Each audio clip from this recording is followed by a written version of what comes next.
Skylar, it is so lovely to meet you. Thank you so much for joining us on our first ever Flop Pet Talk.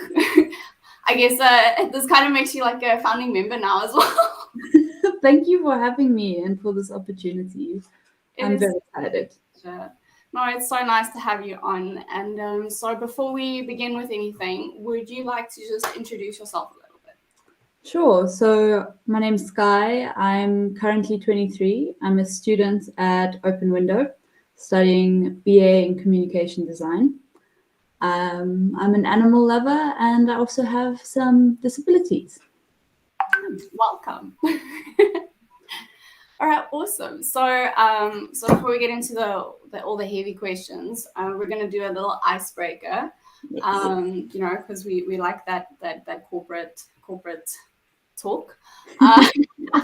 So, all right, cool. So I'm going to ask you some rapid fire questions, and you're going to try and answer them as quickly and honestly as you can. Okay, let's do it. Okay, so what's your favorite color? Black. Your guilty pleasure? Chocolate. Your pet peeve? When people try to dismiss my hearing disability by trying to tell me I talk so well. Yeah. Oh my goodness. Your favorite pet account right now? So there's an account called Cooper the Choco Collie, and then obviously Finnegan Time. So yeah.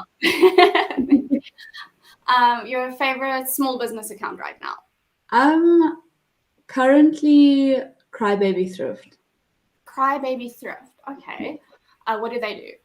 So it's a thrift store, basically. I'm like summarizing it, but yeah. Thrift store. All right, got it. Okay, coffee or tea? Tea. Tea. Same. Well, kind of. No, not always. A shower or a bath? Shower all the way.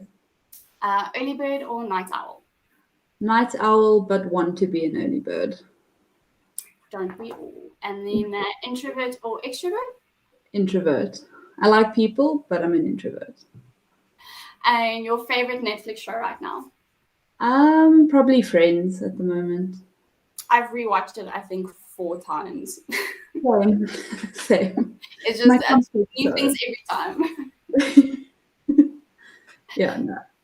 So yeah, I think the older I get, the more I start to identify with like Monica and Phoebe at the same time.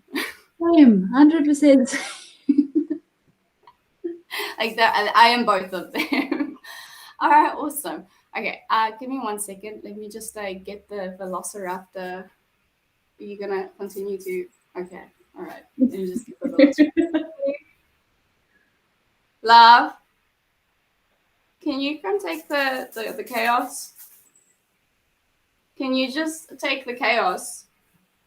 Thank you. All right. Okay, cool. So, Skylar, it's really incredible how you are taking control of your life and seeking support through a service dog.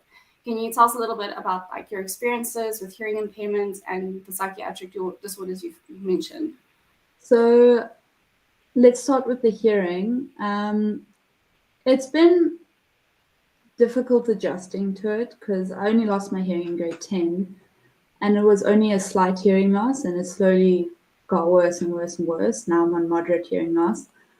It's been difficult communicating to people because I seem fine or I work really hard to keep up with the conversations, but it's a struggle. It's quite isolating sometimes. You don't know what you're missing out on. You don't know what's around you always, which can be quite scary. With the psychiatric side of things, I think there's a lot of misinformation and romanticizing of mental illness. Yeah, for sure. And it's just not the case. And it's been quite challenging. Last year, I hit rock bottom, to be honest. And that's when I first was like, cool, I need to look into something else to help me. Medication and therapy is just not cutting it. My hearing aids aren't bringing me enough comfort to be aware of my surroundings. Yeah, to feel confident. And exactly. So, yeah, that's where I started looking into other options and I came across service dogs. And yeah, it's been a lot of research trying to find out where to even get a service dog because they're a lot more popular in Europe and the US, you know. Yeah. They're still relatively new. Yeah, here you basically just like know more or less about, okay, the Guide Dogs Association is a service dog association we have, but you never, it's a very gray area when it comes to other service dogs in South Africa as well. Yeah, no, 100%.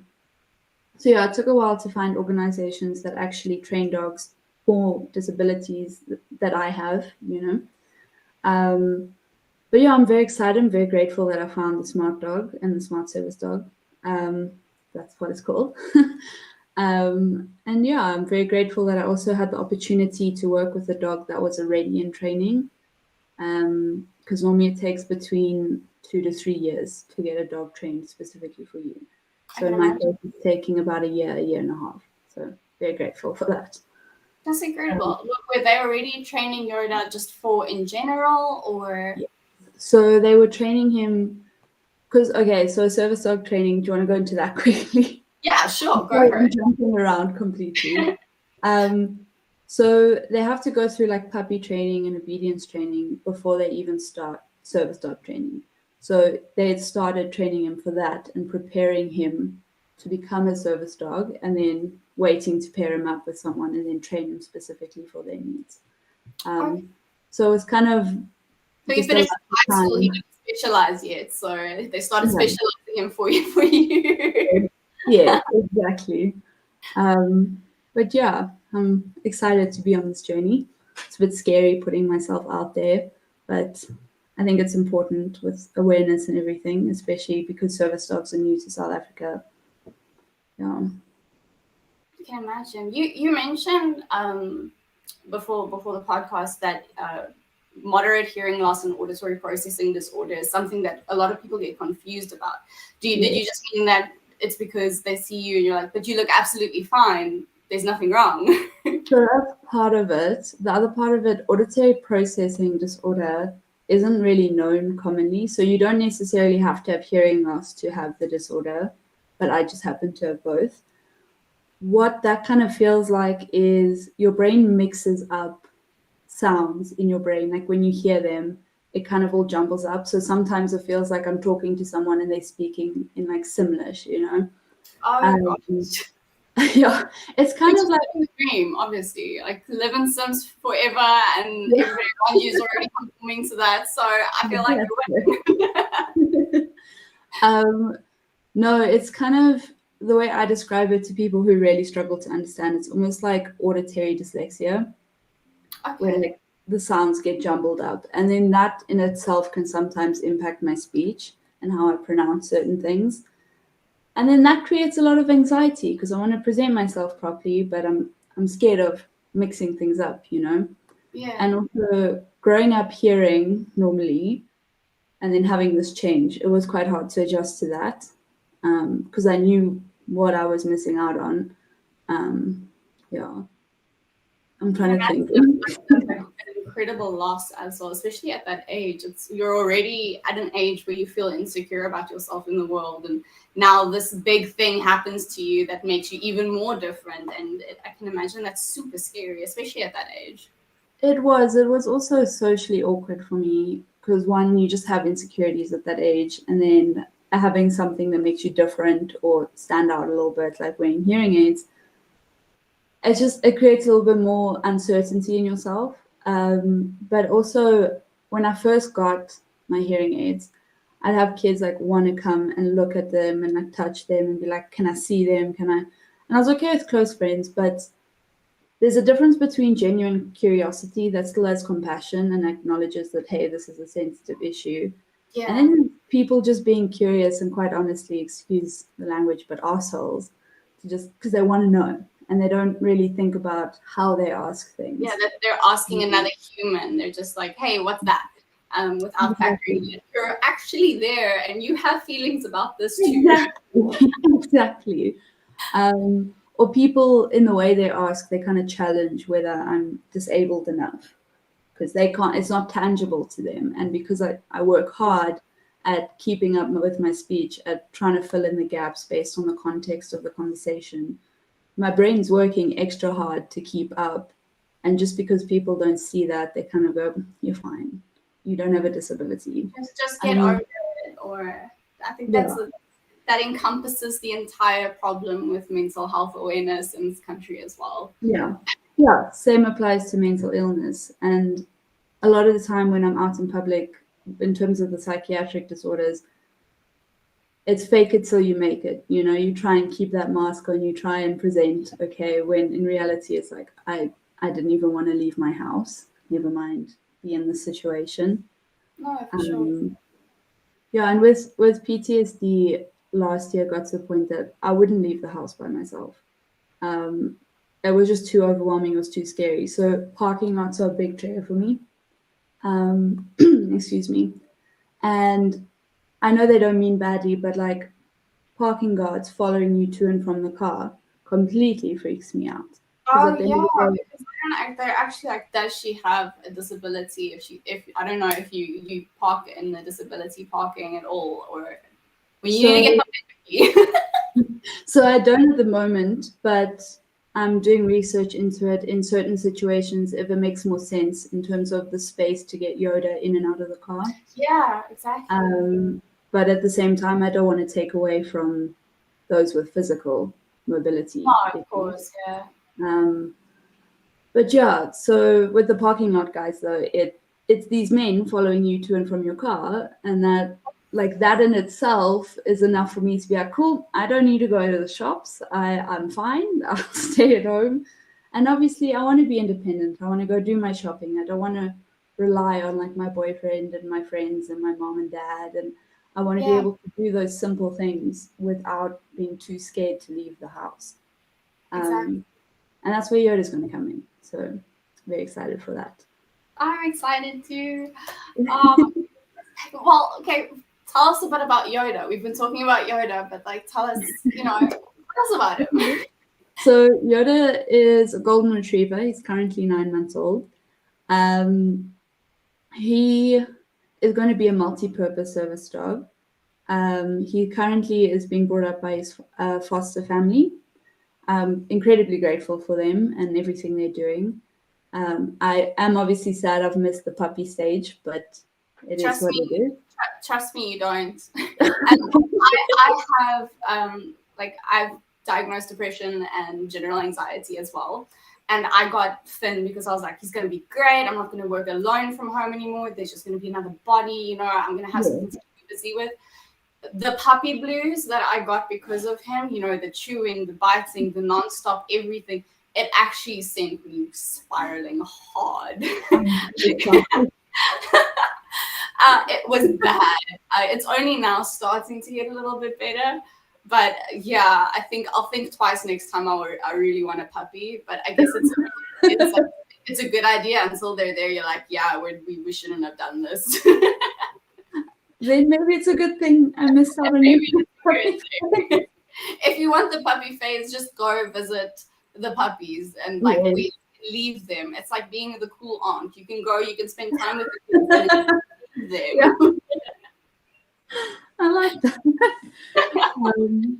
But I do understand that bonding phase and all of that. Just the cuddles. Exactly. No, but I mean, we're going to be spending every day together 99.999% of the time. So we will bond. I also feel bad for taking him away from his foster family because obviously there'll be a bond there. But I think that's what we've spoken about becoming. We've likely spoken about like being a foster family way in the future. But I don't know if I have the heart to do something like that. Like that's incredible that they're doing that in the first place and that they can do that in the second place. Yes. So let's talk a bit about your fundraiser. Okay. So obviously, it's not covered on medical insurance. The training for a service animal in South Africa, I would assume. So SA guide dogs are covered and sponsored a lot more than the other organizations. It's unfortunate, but it's because it's quite new. We did try and see if there was a way for medical aid to cover it, but they were just not having it, unfortunately. So I've actually got a bit of a breakdown of the cost. Just give me 1 second. Okay. Ooh, juicy. So, so Yoda himself and all the work that's gone into him from Smart Dog costs 120K. And that includes things like the breeder and making sure he was a purebred, because they're part of the process from the moment the dogs are born. And they do a bunch of different tests and temperament tests to make sure the dog's kind of up for it. Then there's all the startup equipment, it's all the vet bills and the food bills during the foster period. So for us, it's 1.5 years. The medical aid, all the grooming, de-ticking, deworming, all that kind of stuff. And then all the puppy school obedience classes, all the different tests. So he's done puppy school, he's passed obedience, and then he's passed his CGC, so Canine Good Citizen bronze, and then he's doing his silver in March. So it's all those tests, it's all the training. It also covers 2 training sessions or workshops that I'm going to have to go through with him. And then obviously just the housing in general. So that all kind of falls into the 120K. The 30K that we have added to it is to cover all the once-off expenses my family has. And then it's also to cover the first year of vet bills, medical aid, and feeding. Because obviously it's very important what I also feed him. It can't just be any cheap brand. It has to be like a proper nutritious diet. Yeah. I mean, it should be like that for most dogs, but yeah, it should. I think it should be like that for all dogs. I just think that like the accessibility and the price point, and just people don't know, you know. Exactly. And because I'm dependent right now on my parents, financially, that's not. That would be freeing. Yeah, I want to be able to support Yoda and myself, and we do need a bit of assistance for the first year covering all the costs. Unfortunately, it is what it is. But yeah, the plan kind of is for once I have Yoda, once I'm more stable and I've got my independence back just to do the small things, I'm going to put myself out there, work hard at getting a job, and then get to the point that I'm independent and don't have to rely on everyone else. Well, let's get you there. That's insane. It takes a lot of bravery to encourage to actually post that. I can imagine like the anxiety you must have been experiencing creating that page. So much anxiety.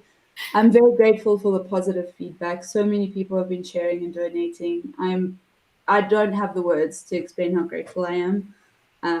But it has been very nerve-wracking already with having anxiety as is, and then being vulnerable is like, and when I posted it, you're just like, what have I done? I need to not look at anything for a little while. I'm gonna go lie down. That was so scary.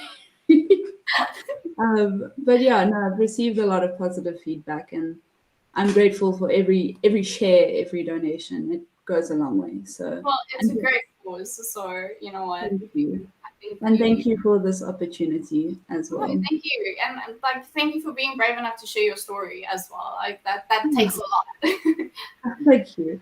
Don't always get it right, but I try to communicate as well as I can. I'm also aware that down the line, I want to share the experience of having a service dog and use it as an opportunity to create more awareness around my disabilities and service dogs in general. So I need to get used to this. I need to get a practice in. So yeah. What was the process of finding a place that actually trained service dogs? I mean, obviously you didn't wake up one day going, you know what, I'm going to get a service dog. You obviously did your research into alternative methods that you can find help. How did that happen? So TikTok actually. All together. One reel at a time. I started getting a lot of videos about service dogs and mental illness, and then I decided to look into it and see what different types you got. And then I saw some psychiatric service dogs, I saw some hearing service dogs, and I just kind of dived into all the research I could, started Googling it, started looking at different trainers. And the more stories I learned. Obviously, it's unfortunate, but it was in South African context, but still. The more stories I learned, the more I was like, okay, this makes sense for me. Like, Yeah. it's going to give me my freedom. It's also the companionship that comes with a dog is something you can't get from medication, you can't Yeah. get from hearing aids. Just the emotional aspect goes beyond the psychiatric tasks like deep pressure therapy, alerting to panic attacks. Actually having this creature that loves you and you love them Yeah, is the like unconditionally, like you don't need to worry about what they're thinking. Like, oh, what if I did something? Like you know that like you are their whole world, they're your whole world. So exactly. And it brings a lot of purpose and responsibility yeah, if you're looking after something beyond yourself. So even on the bad days, Yoda's going to be the reason I have to get up on those bad yeah, days. help you keep that routine that every forum says is good for you when you're feeling down. Exactly.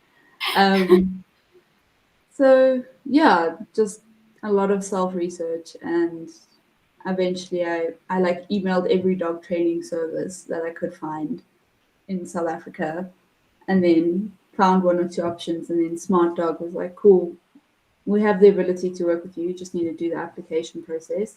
It's like, oh, great, cool. Let me just do. But that in itself was quite long because you have to get letters from your doctors proving your disabilities and also stating that despite the disabilities, you are capable of being responsible for a dog.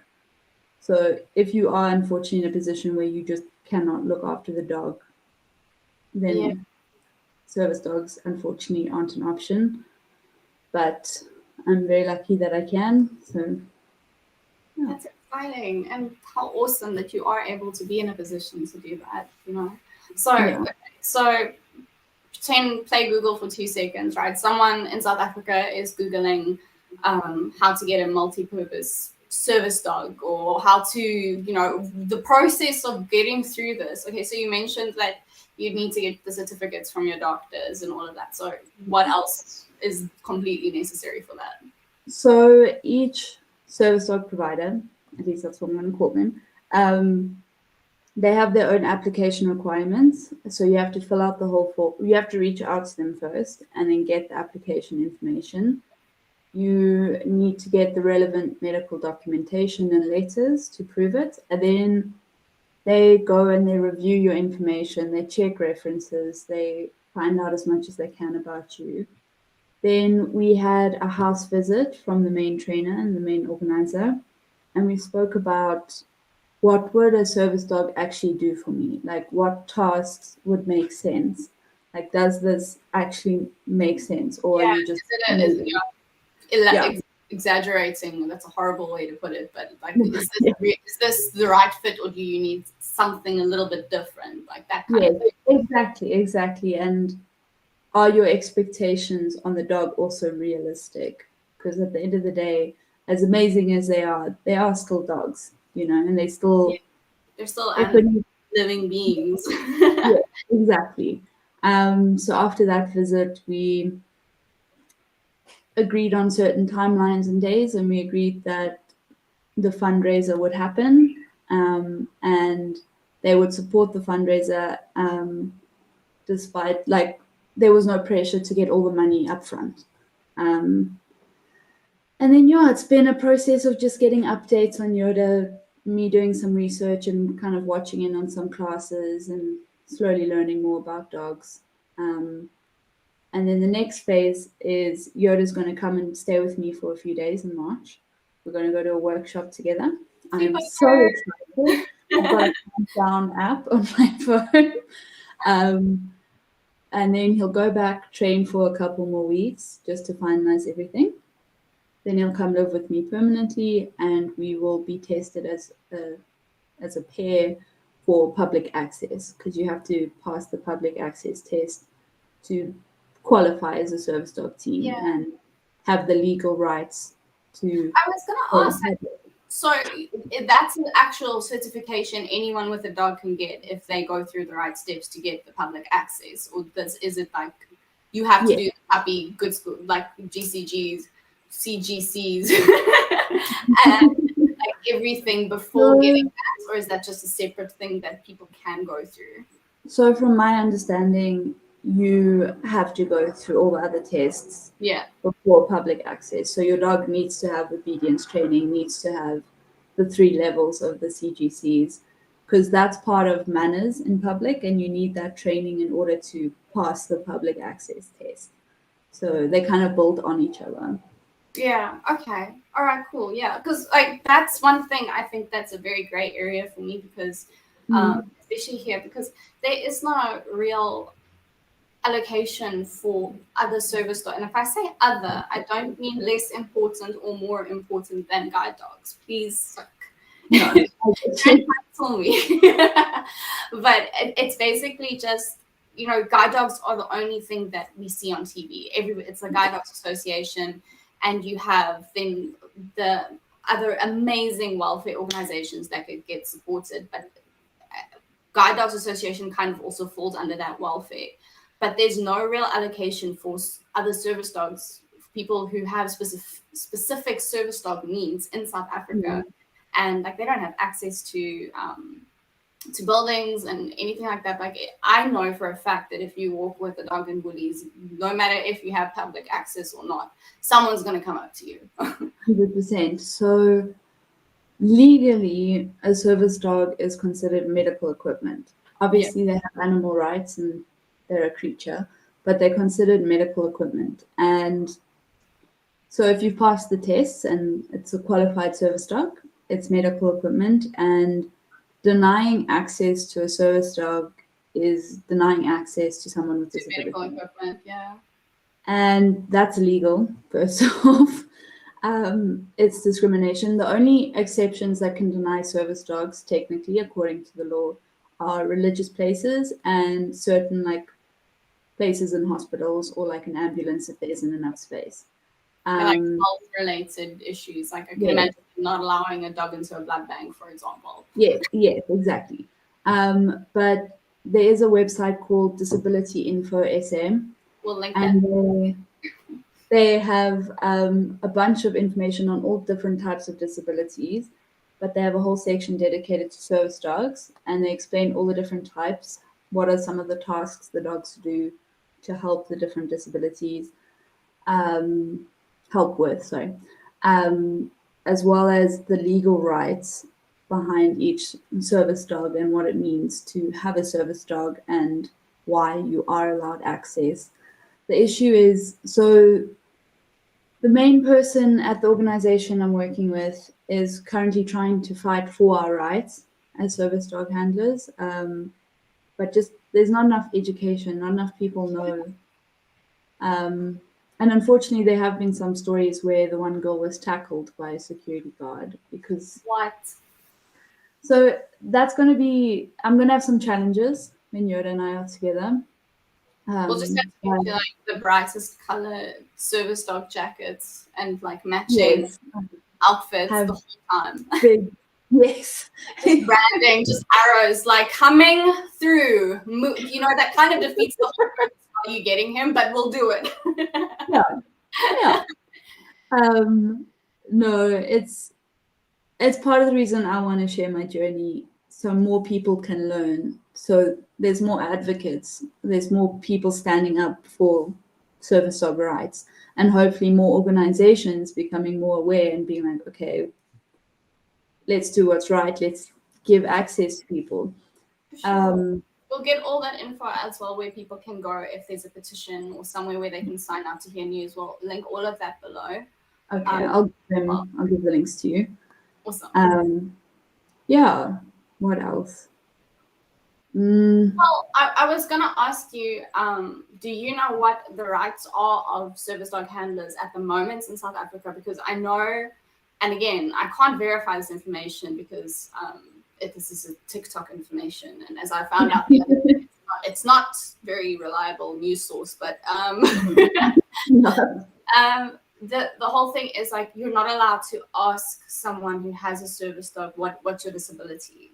Like, is that something that's also that's here in South Africa? Do you know? So, from what I understand and what I've been told, you are legally allowed to ask, is this a service dog and task trained? And what are some of the tasks they do? You cannot force someone to prove their disability or what any of their health issues are. You can't do that. It's wrong. Yeah. And it's also wrong to challenge someone if they say they have a disability. How? Exactly. You want me to be more depressed? Okay, give me a second. The situation is doing it for me. Oh my gosh. So yeah, no, you're right. You can't ask someone to explain what their disabilities are and that kind of stuff, but you can ask if a service dog is a service dog, and in some cases ask to see proof of their training. Do they get like a little driver's license?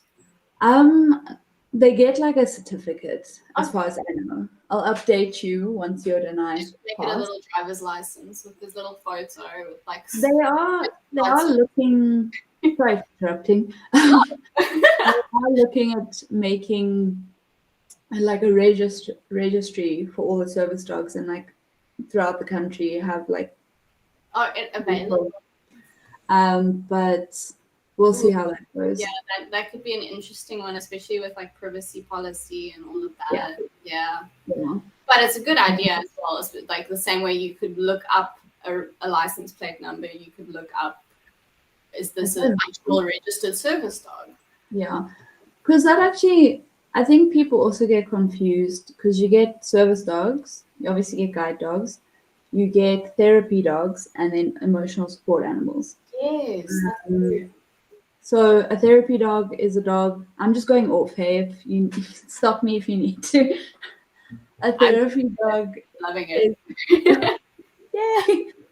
A therapy dog is trained to help multiple people. So go to outings at like an old age home or a hospital to comfort people. A service dog is trained specifically for a handler that has disabilities. They are specific task trained dogs, so they have very specific tasks that they have to do. Whereas an emotional support animal can be any animal, and legally you have a letter from your doctor or something saying you need an emotional support animal, and that's enough proof to allow your pets in non-pet friendly housing and accommodation. And I'm not sure about flights, but airlines also accommodate, I think, emotional support animals. But therapy dogs, from what I understand, are allowed access to most places, but they're there for a purpose, so they're not just going to be walked around randomly in Woolworths, you know? Yeah. Service dogs are allowed everywhere except religious buildings. They are an extension of you, so that's why they get to go forever. So. Exactly. And then emotional support animals don't legally have the right to be anywhere. Yeah. No. I think because it's a difficult one because an emotional support animal also goes through different training and different certifications. So emotional support animals can be trained 100%, but they don't legally have to be. There has to be more empathy. It has to be like a personality trait of theirs rather than going through training. Yeah. And the comfort and the support comes from them being loving and being what they are, whereas a service dog is considered a working dog. Yeah. Both are completely valid and needed and necessary. There's just completely, a bit of ambiguity around which one is allowed where and stuff like that. Yeah, because if you Google service dog in South Africa, guide dogs comes up, and then it talks about if you go into the forums, it's like, are emotional support animals allowed? And it is a huge talk around emotional support animals the whole time. But task trained service dogs that aren't guide dogs aren't really mentioned. And I think that it's such a big point that we need to advocate for in the country because there needs to be more awareness around it. 100%. I also think medical alert dogs, medical alert service dogs aren't spoken about enough either. Yeah. So that's a big issue. But just quickly back to the emotional support dogs. They 100% could become service dogs if they completed all their training. So Yeah, it's for sure. not like, oh no, you're written off. It's just the direction that the handler and the person wants to go in. And technically, you don't need to have a disability to have an emotional support dog. Yeah, if you have an Yeah. animal that lends you emotional support, that is your emotional support animal. So Yeah. it's just Yeah. if you can train your hamster to go on a flight with you, by all means do it. Yeah. But yeah, the biggest difference is service dogs, you have to have a disability. And you have to be able to prove it. You have to have the doctor's notes, Yes. the recommendations and everything. So did you have, sorry, if this is completely like not something you feel comfortable with answering, that's also completely fine. But did you have to get a recommendation from your, I'm assuming like your therapist or your doctor, let's keep it at doctor, saying that they think you would be a good fit for a service dog? Is that what happens? So my audiologist, my psychiatrist, and my therapist all wrote separate letters, just validating that one, I have these disabilities and issues, but two, they really think that I would benefit from a service dog. Fantastic. Yeah, so they have to kind of promote that they genuinely believe a service dog would also help. So it's not just me asking for one, there's professionals thinking that it would help. Were they open-minded when you approached them about it? Like, is that something they were really keen on helping with, or was it completely new? So I've been working with my doctors and therapists for quite a while, and they know how much animals mean to me, and they've seen how hard I've tried with other methods to get better and to be independent and stuff. And when I brought it up, and I brought it up with a bunch of research, I made sure I knew what I knew before I Slideshow.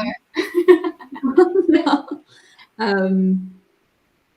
And they were completely supportive. They thought it was a great idea. My psychiatrist had actually worked with a client who has an emotional support dog, and she said that in itself dramatically changed that person's life. So, yeah, they were very open and supportive of it. That's fantastic. That's good to know as well. I think that's also very encouraging for people to know that they can, be comfortable speaking to about their healthcare position about this matter, and that it is something that is understood in our country because, not a lot of, again, there is information out there, but it's not mainstreamed at all. So people don't actually have easy access to these things. No.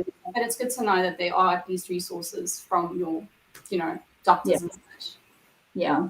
No, for sure. So, do you have any other advice for someone who might be considering a service dog? Or any tips or any don't do what I did? Do as much research as you can, but also be open-minded that there is also false information out there, especially on TikTok. Different countries have different regulations around these things. Don't believe everything on TikTok, people. Yeah. Yeah. If it's on TikTok and you think, oh, that might be true, at least Google it first. Yeah, please. And I think it's a really big decision to make. It's not, you can't just decide a year in, oh, this isn't for me. It's a 10-year at least journey and commitment. And it's also service dog. Okay, I'm going on a slight side tangent. Service dogs are working dogs, and working dogs can get depressed if they're not working. So if you just want a dog for emotional support, rather look into an emotional support dog. Yeah. If you have specific tasks you need, so for me, when I have a panic attack, a heads up would be really cool. So dogs can use scent to kind of pick up that your body's starting to change. And then forcing me to sit down and deep pressure therapy, or out in public, he's going to be trained to find an exit. So removing me from the unsafe space. Oh, wow. So trying to figure out what tasks could a dog do to help you, and does this make sense? Do you have enough requirements for the dog for it to make sense? Or is there trainers speak to people? Yeah. And if there isn't, you got to ask yourself, okay, is this something only a service dog could do for me? Or is there an easier alternative?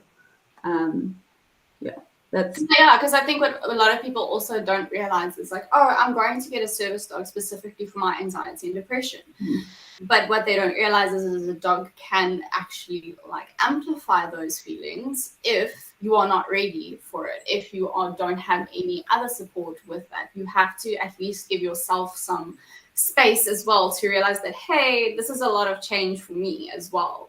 So I think, what you mentioned as well, where Yoda's coming for a sleepover and then goes back, I think that's really good as well. It also gives you a chance to also get used to the change, and it's not just like, okay, here you go, bye. Like kind of like that what they do with children when they're born.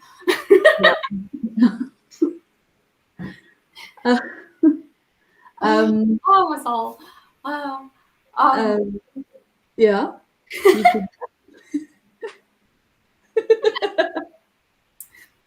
No, it's amazing. I think what you're doing is fantastic. I think the lengths that you're willing to go to advocate for yourself and claim some, autonomy back.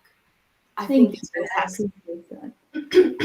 My last little bit of advice is you need to be ready for people to stare, be confused, potentially have some nasty people ask you some inappropriate things. You need to keep it for the attention that a service dog's going to bring you. It's unfortunate. I'm not going to love everyone. You know what? He'll teach you a new coping skill, the word no. But if you're okay with that and you're open to that and you feel a service dog's right for you, go for it.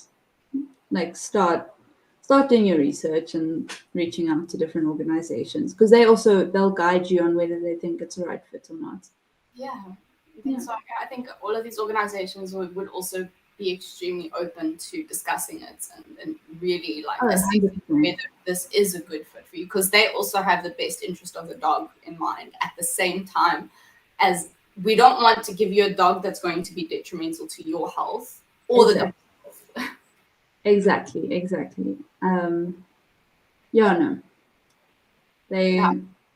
They're really caring and talented people, and they put a lot of effort into the dogs. So not only do they want to help you, the dogs prioritized as well. Yeah. And their needs. You mentioned the name of the organization training Yoda at the moment. What was that? So the main training organization is called the Smart Dog, but a subsection of the organization is the Smart Service Dog. I'll send their link to you. Yeah, for sure. We'll also put that down in the bio if anyone wants to go check out.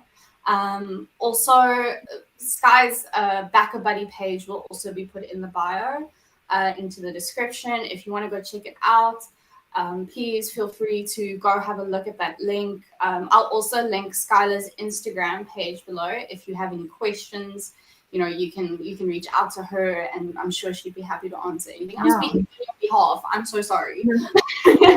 Please do reach out.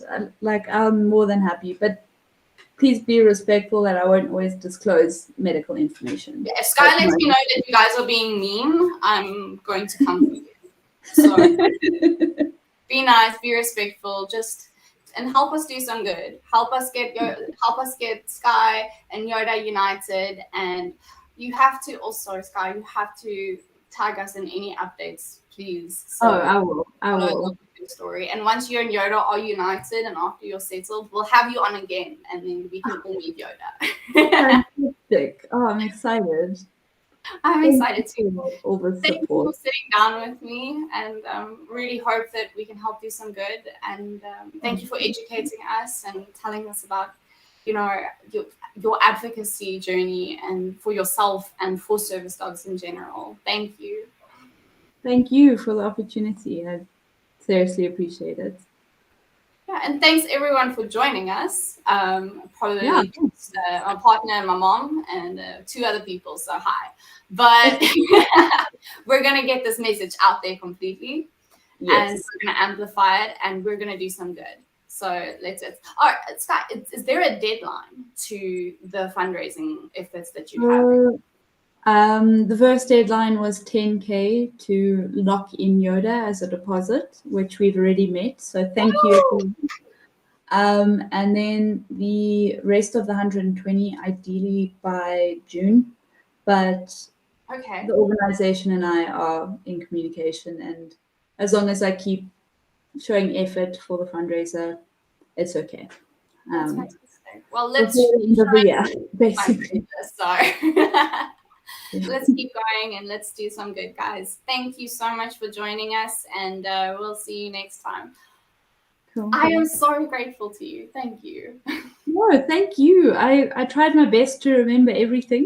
You were great. I love the tangents as well. It makes it human. It makes people also just understand you a bit more, and I love it. I do go on tangents. I do. I love it so much. Me too. And then just quickly, if people want to know more about my tasks and the tasks Yoda is going to be trained to do, I'm thinking of making a post like listing the things he's going to do. So if you want to do that, you also can. Yeah, please do. Then we'll post that as well.